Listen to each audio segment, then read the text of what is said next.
We're talking about some 8-1 for your home now. Join with us now. We've got handyman Dwight Rittenhouse. How's it going? Hey, good. Yeah? It's going real good. How are you?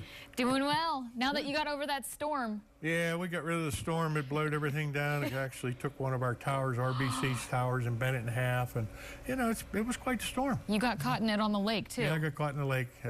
Not the place you want to be. No, that's for sure. Well, before we were talking about the concrete that you mix the color in as it's being poured. This, though, you can do after the fact, and it's like a spray-on. Yeah, this product we've had for quite a few years. I never really advertised it that much, or we use it quite a bit. I just had a customer that actually, we're going to show you before and after pictures of there's the before pictures of the pool. And these customers did this themselves. There's many ways you can put this product on. It's very, very easy to use. It's made by Ameripolish. They call it 3D juice, which is 3D juice. Yeah, a part A and a part B.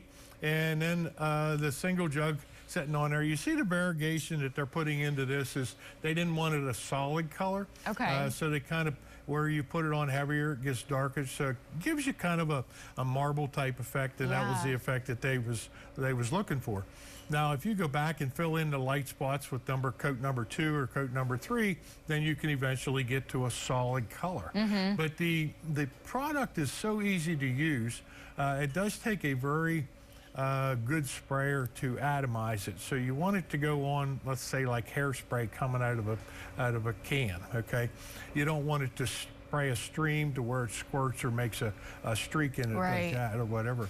But the stain holds up really, really well. I have some test blocks of sidewalk at our store, and some of them have been down there 12, 15 years, and the color, I say we could match it today with the same color again. So it's not fading out in the UV rays or, you know, whatever. So we do have another sealer, which is a penetrating sealer that goes over top of it.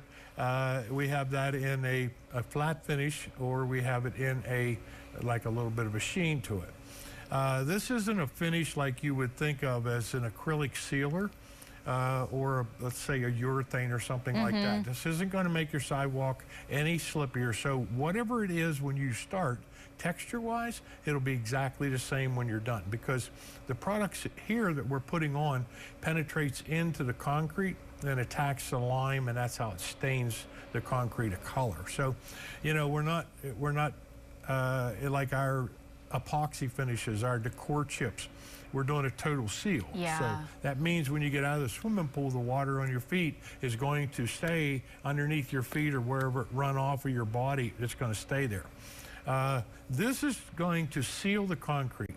It's going to not allow that water to be absorbed into the concrete as quick as it did before, but yet it has all the million little holes in the sand-type texture on top of the concrete for that water to kind of dissipate and give you the sand feeling, you know, coming up into your feet when you're walking. Because it's pretty porous. I mean, that's why you've got the little concentration of the color, and that's the part that you mix in with that. Is there any prep that you have to do beforehand? We recommend to pressure wash it, get all the bubble gum off it and the bird dirt and whatever, because this will attach that bird dirt or that stain. It's not going to take it out. So you want to take the pressure washer, you want to use some good mild soap on it, and you want to make sure that you clean it very, very well. And then when you go to put this on, you want the concrete. It can be damp, but you don't want it, you know, you don't want puddling water to put on. And this is going to, it does exactly what it says. It's going to stain the concrete. Okay, so it's not paint. It's not going to fill the pores in. It's only going to stain it. And you have to do a few different coats, 2 to 3 coats? You can add, I would recommend to do it in a 2-coat application. Okay. It's kind of weird when you put it on because you spray it and you say, well, this isn't doing anything. And then all of a sudden you'll see it kind of coming to light to where it's actually starting to stain the concrete, and then the color will come out. So, you know, if you want a solid color, you probably got to do 2 to 3 coats, light coats. Not much. You're talking about 1 gallon of product doing between 400 and 600 square feet. So it's not a super, super expensive thing to do. It's relatively cheap, but it gives you a very long-lasting stain, you know, on your concrete. Yeah, add some interest to the look, especially around your deck, your pool. I mean, you might want a little, I mean, Well, concrete's pretty boring, but I guess you can you jazz it asked a up. question to me earlier, can I do a dark brown and a light brown? You can tape Yeah. it off, and you can do a dark brown here, and you can do the next set in a light brown. You can do a dark brown. The sky's the limit. There you we go. don't have a million colors to pick from. I think there's like 10 or 12. Yeah. And it's a great product. But you can get folks hooked up because this is an easy DIY project they can do themselves. What's the best way to reach you guys to Well, you check can out come more? see us at 114 West Poplar Street in Mount Union. We have a showroom with all these products down. You can give us a call at 814-542-2981, or you can find us on the web at muls.net. Yeah. You're always telling us about new things. Thank you, Morgan. This is something, another little thing that we have, a way of decorative concretes, one end of our building to the other. So There you come and go. see us. All kinds of varieties and options, whatever you're looking for.